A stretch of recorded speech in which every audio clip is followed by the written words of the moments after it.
The absolute best way to decode a key is if you can get the key code for the key.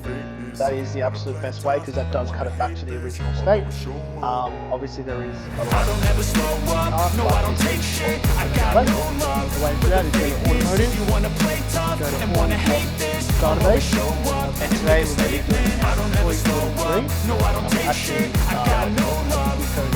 today. So what Everything I do so instinctive and so passionate. Every word I move so descriptive like an adjective. I got a vendetta against people who patented being negative when you should be getting after it. 6.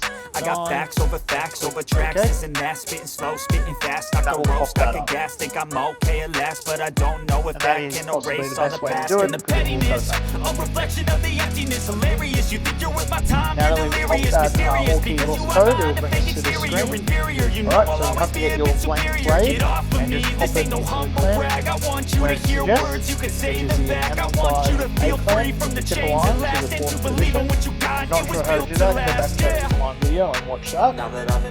Once that's completed, all you have to do is go start cutting. Don't worry about these settings and just click cut. I don't ever slow up, no